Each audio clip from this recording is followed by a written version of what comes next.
बुधवार को 81 दिवसीय गविष्ट यात्रा मेरठ रोड स्थित गांव मोटा पहुंची, जहां जगत गुरु शंकराचार्य स्वामी विमुक्तेश्वरानंद सरस्वती जी महाराज ने आयोजित विशाल धर्म सभा में सैकड़ों धर्म प्रेमी भक्तों को संबोधित किया। इस अवसर पर उन्होंने कांग्रेस के जिलाध्यक्ष रहे अपने परम शिष्य विनीत त्यागी को गोधाम प्रतिनिधि नियुक्त करने की घोषणा की।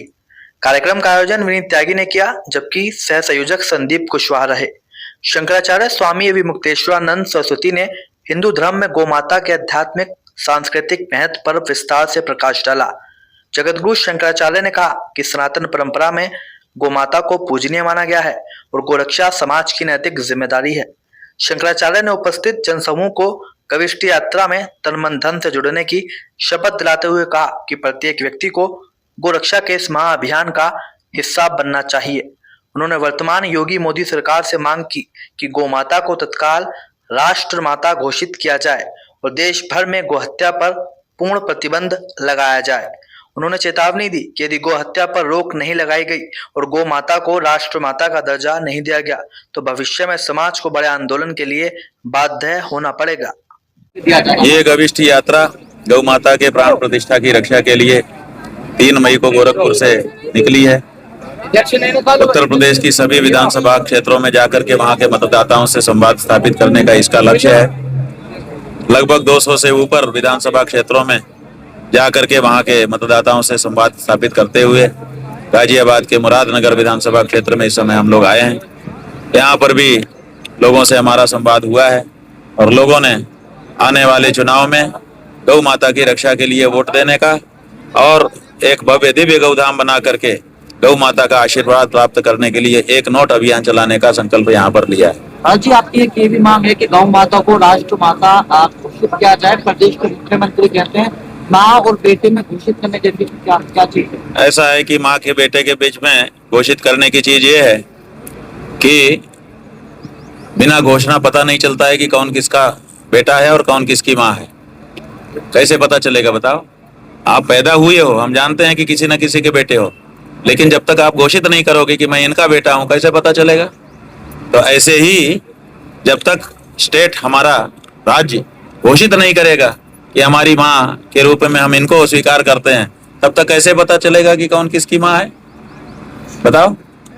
राज्य में कई लोग हैं, जो कोई कह रहा है कि गाय पशु है, कोई कह रहा है कि गाय माता है। तो राज्य को इस संदेह को दूर करने के लिए घोषणा नहीं करनी पड़ेगी। बिना घोषणा के संदेह दूर हो जाते हैं जनता के मन के, इसलिए बिना घोषणा के संदेह दूर नहीं होगा। और संदेह अभी है, कुछ लोग कहते हैं पशु है, कुछ लोग कहते हैं माँ है। तो इसलिए राज्य की जनता 2 भाग में बटी है। राज्य स्पष्ट करे, पशु ही कह दे, हम कम से कम इतना स्पष्ट तो हो जाएगा कि राज्य पशु कहता है। वो क्या कहते हैं, हम घोषणा नहीं करेंगे। घोषणा तो करनी पड़ेगी आपको, क्योंकि घोषणा के बिना स्पष्टता नहीं होगी। और घोषणा के बिना अगर आप माँ कह करके घोषणा नहीं करना चाहते हैं, इसका मतलब हम फिर मान लेंगे कि आप गाय को पशु कहना चाहते हो, और गाय को पशु कहने वाला हमारा शत्रु है और हमारे उसी व्यवहार का भागीदार है जो हम अपने शत्रु के साथ करते हैं। आपकी इन मांगों को लेकर राजनीतिक दलों का समर्थन है क्या? बात यह है कि राजनीतिक दलों से हमने सबसे कहा कि भाई गाय के बारे में अपनी राय स्पष्ट करिए, लेकिन कोई भी राजनीतिक दल अभी तक स्पष्ट रूप से कुछ नहीं कह पाया है। इसलिए अभी तक तो हम मतदाता से बात कर रहे हैं और मतदाता कह रहा है हम तो गाय के पक्ष में साफ हैं, पशु नहीं है गाय, माँ है, इसलिए माँ के ही पक्ष में हम खड़े। गौधाम की भी बात आपने कही कि गौधाम आज विनीत त्यागी जी को भी जिम्मेदारी सौंपी। गौधाम के बारे में थोड़ा सा बताइए। ये गौधाम असल में हमारी परंपरा रही कि हम जब गाय को देखते थे तो ये नहीं देखते थे कि ये मांस देगी। जो विदेशी हैं, विधर्मी हैं, वो तो गाय को देखते हैं तो देखते हैं कितना मांस निकलेगा। हमारे यहाँ ऐसा इस तरह से गाय को देख के कोई नहीं सोचता। हमारे यहाँ कुछ लोग हैं जो देखते हैं कि कितना दूध देगी, तो दूध देने की मशीन के रूप में देखते हैं। लेकिन असल में जो सनातन दृष्टि है वो ये नहीं है कि कितना मांस देगी, कितना दूध देगी। सनातन के लोग जब देखते हैं गाय को तो सोचते हैं हमारी माँ है, अगर हम इसकी सेवा करके इसको प्रसन्न करेंगे तो ये अपना आशीर्वाद देगी, उससे हमारे यहाँ सब कुछ हो जाएगा जो हमको चाहिए। तो ये जो आशीर्वाद प्राप्ति की हमारी परंपरा थी वो इधर बीच में विधर्मियों के ज्यादा साथ रहने से टूट रही है। तो हम चाहते हैं कि उत्तर प्रदेश की सभी विधानसभा क्षेत्रों में पहले दौर में एक गौधाम स्थापित करें, जहां दूध देने के लिए नहीं, आशीर्वाद देने के लिए गौ माता की सेवा शुरू हो। तो उससे धीरे धीरे फिर प्रेरणा बढ़ेगी और उसका लाभ जब लोगों को दिखाई देगा तो फिर और भी लोग इसको स्वीकार करने लग जाएंगे। तो उसके लिए हमने विनीत त्यागी जी को मुरादनगर विधानसभा से और उनके साथ 2 और लोगों को सह प्रतिनिधि के रूप में नियुक्त किया है। सनातन धर्म में शंकराचार्य पद सर्वोपरि होता है हमारे सनातन धर्म में, तो ऐसा क्या कारण है कि सरकार जो है शंकराचार्य जी की अपेक्षा बार बार कर रही है? ऐसा है कि सनातन धर्म में शंकराचार्य सर्वोच्च हैं, क्योंकि जिस समय सनातन धर्म लगभग भारत से समाप्त हो रहा था, ऐसे समय में उन्होंने अवतार धारण किया और सब मतवादों को परास्त करके सनातन धर्म की स्थापना की, इसलिए उनको सबसे बड़ा गुरु माना जाता है। और सनातन धर्म में जब व्यवस्था का कोई प्रश्न आता है तो सार्वभौम सनातन धर्म की वही व्यवस्था देते हैं, वो धर्म सम्राट हैं सनातन धर्म के। लेकिन अभी की सरकार इसलिए उनकी उपेक्षा कर रही है और उनका बार बार अपमान कर रही है। क्यों? क्योंकि ये सरकार चाहती है कि ये वेद पुराण शास्त्र के अनुसार धर्म ना बताएं, हम जो सर्कुलर निकाल दें उसके अनुसार का धर्म ये लोग बताएं। तो बताइए, हम तो परंपरा से वेद शास्त्र के अनुसार ही धर्म बताते रहे हैं, वही आगे भी बताएंगे। और वो चाहते हैं कि हमारा सर्कुलर नागपुर से जो जारी हो जाए उसी को बहुत बढ़िया कहने वाले शंकराचार्य जी हजूर शंकराचार्य उनको चाहिए।